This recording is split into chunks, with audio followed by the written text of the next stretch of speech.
وَلَنَبْلُوَنَّكُمْ بِشَيْءٍ مِّنَ الْخَوْفِ وَالْجُوعِ وَنَقْصٍ مِّنَ الْأَمْوَالِ وَالْأَنفُسِ وَالثَّمَرَاتِ وَبَشِّرِ الصَّابِرِينَ۔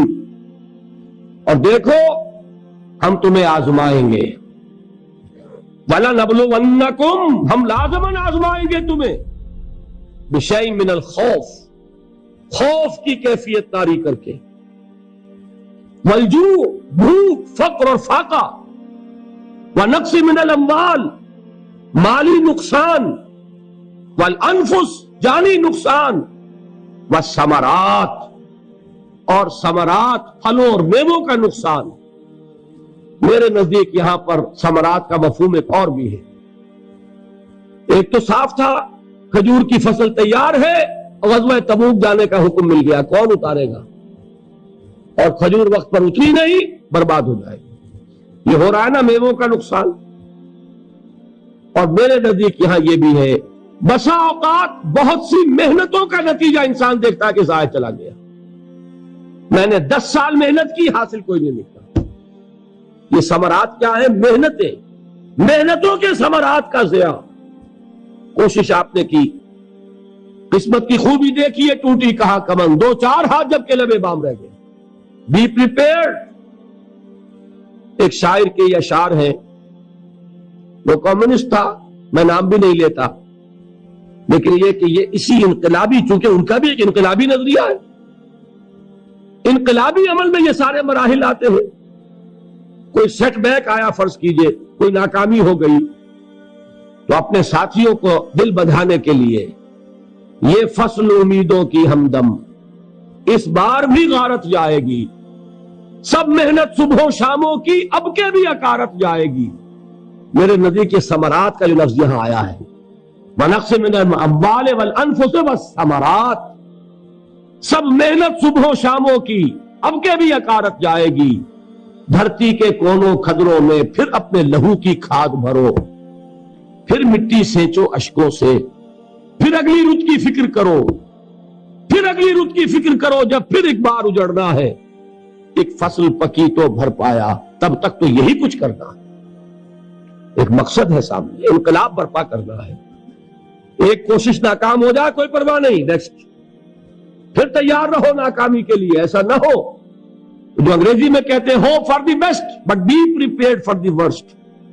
ایسا نہ ہو کہ دوسری مرتبہ ناکام ہو کے بددل ہو جاؤ، تمہاری ہمتیں جواب دے جائیں، نہیں، پہلے سے تیار رہو کہ دوسری مرتبہ بھی ناکامی آئے تو آئے، لیکن جب تک کہ کامیابی حاصل نہیں ہوتی ہمیں یہ کام کیے چلنا۔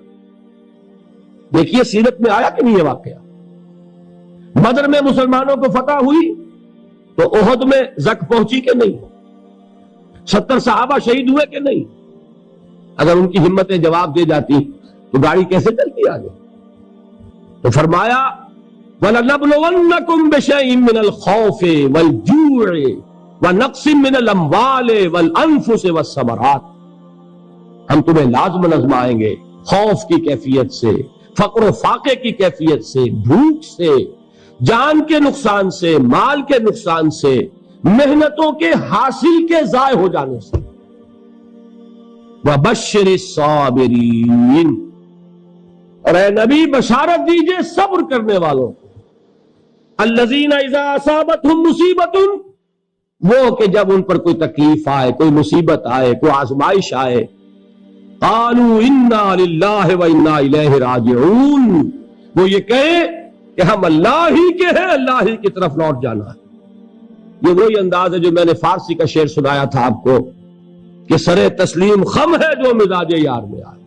وہ ہمارا مولا ہے، ہمارا آقا ہے، اگر اسے یہی منظور ہے تو ہمیں بھی یہی منظور ہے۔ میں نے تسلیم و رضا کی بات کی تھی نا آپ کو، کہ شعر سنائے تھے، ایک شعر اور سنیے، اور یہ کس کا ہے؟ محمد علی جوہر کا۔ ایک مرتبہ جیل گئے، ان کی ایک بیٹی جوان بیمار ہوئی، فوت ہو گئی، باہر چھوڑا انگریز نے، جاؤ بھائی دفن کر دو بیٹی کو۔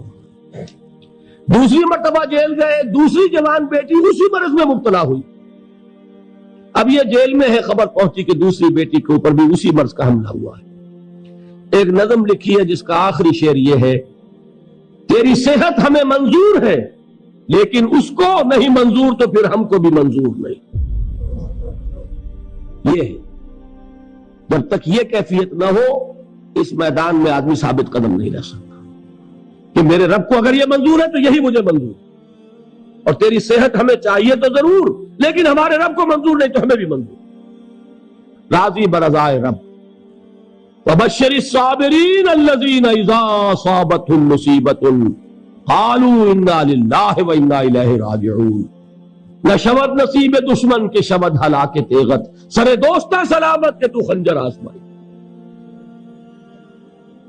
اولئک علیہم صلوات من ربہم ورحمہ.